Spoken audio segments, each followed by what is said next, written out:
Assalamualaikum warahmatullahi wabarakatuh. Perkenalkan, nama saya Andika Enggar Adriantama dari kelas Sistem Informasi 23C. Di sini saya akan menyampaikan tentang materi wudhu. Apa itu wudhu? Wudhu menurut bahasa berarti membasuh sebagian anggota tubuh, berasal dari kata al-wat'a yang berarti keindahan dan kecerahan. Sedang wudhu menurut hukum syariat berarti aktivitas membasuh sebagian dari anggota tubuh tertentu dengan niat tertentu, serta dilaksanakan dengan maksud tertentu. Wudhu merupakan syarat sahnya sholat. Sesuai firman Allah Subhanahu wa taala, "Hai orang-orang yang beriman, apabila kamu melaksanakan sholat, basuhlah mukamu dan tanganmu hendak sampai dengan siku, dan sapulah kepalamu dan kakimu sampai dengan kedua mata kaki." Quran Surat Al-Maidah ayat 6. Hadis Nabi SAW, Allah tidak menerima salat seorang di antara kamu bila ia berhadas hingga ia berwudu terlebih dahulu. Hadis riwayat Bukhari, Muslim, Abu Daud, dan Tirmizi. Tidak ada balasan yang pantas bagi seorang hamba yang berwudu secara sempurna kecuali Allah mengampuni dosa-dosanya yang terdahulu. Hadis riwayat Bukhari dan Muslim. Dan sholat adalah sebaik-baik perbuatan dan tidak akan menjaga wudu kecuali orang yang beriman. Hadis riwayat Ahmad. Selain sebagai syarat sahnya sholat, adakah faedah lain dari wudu? Faedah wudhu menurut sejumlah dalil adalah untuk menghapus dosa sebagaimana dalam hadis berikut ini. Barang siapa berwudhu dengan wudhu yang baik, keluarlah kesalahan-kesalahannya dari tubuhnya hingga keluar dari bawah kuku-kukunya. Hadis riwayat Muslim. Dengan perangai yang baik yang terdapat pada seseorang, Allah menyempurnakan segala amalnya, dan dengan bersuci yang baik untuk sholatnya, Allah menghapuskan dosa-dosanya hingga menyempurnakan sholat itu menjadi pahala baginya. Hadis riwayat Tabrani.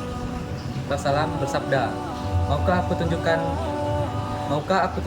kepadamu tentang suatu amalan yang dengan amalan itu Allah akan menghapuskan dosa-dosamu serta mengangkat derajatmu?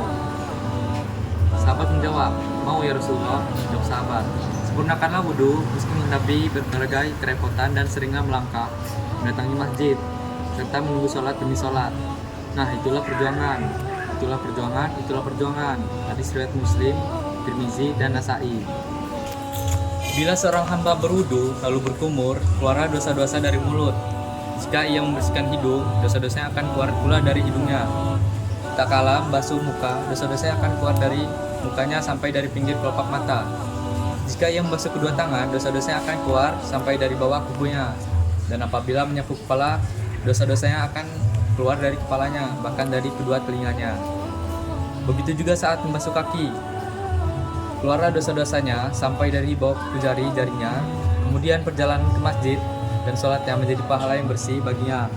Hadis riwayat Nasai, Ibnu Majah, dan Malik. Pengertian wudhu dan faedah serta fardu wudhu.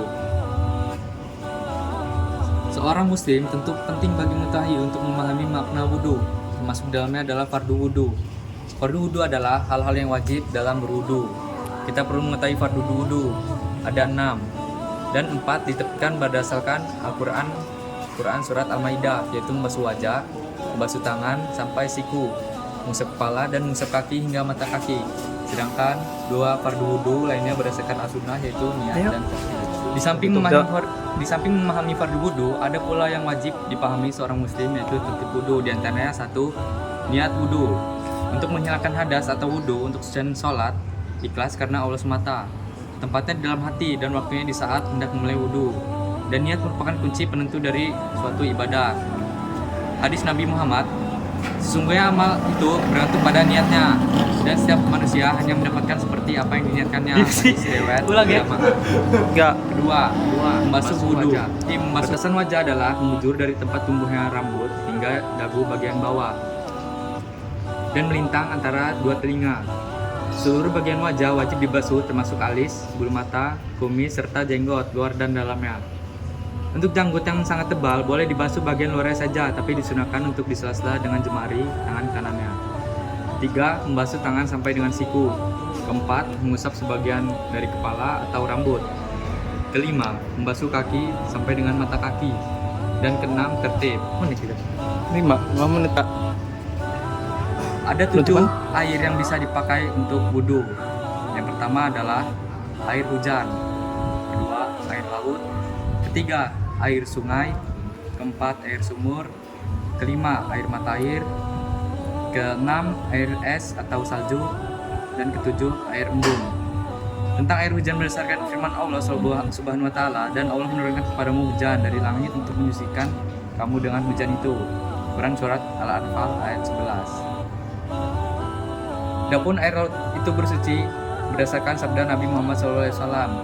Dia air laut, suci airnya, halal bakaya, disahihkan oleh Ibnu Hibban, Ibnu Sakan, At-Tirmidzi, dan Al-Bukhari. Dan macam-macam air dibagi menjadi 4 macam. Yang pertama air mutlak, yakni air yang suci lagi menyucikan dan tidak makruh untuk bersuci. Kedua air musyamias, yakni air yang kena sinar matahari sampai panas. Ketiga air mustakmal, yaitu air yang telah dipakai untuk bersuci. Keempat air najis, yakni air yang sedikit atau banyak yang terkena najis hingga berubah rasa atau baunya.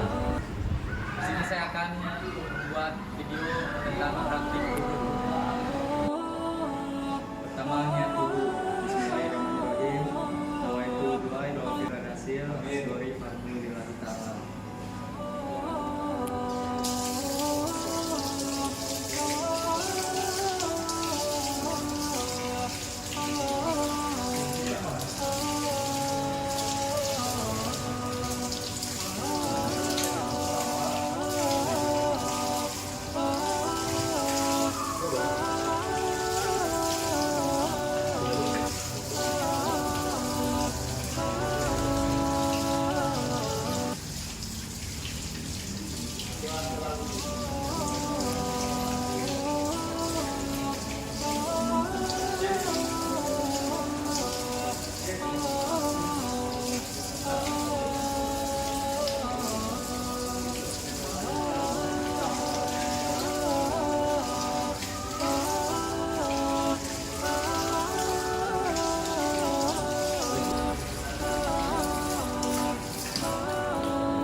Bismillahirrahmanirrahim. Asyhadu an la ilaha illallah wa asyhadu anna Muhammadan abduhu wa rasuluh.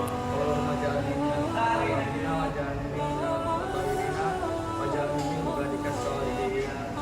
Sekian materi yang bisa saya sampaikan. Bila ada salah kata perbuatan, saya minta maaf. Wassalamualaikum warahmatullahi wabarakatuh.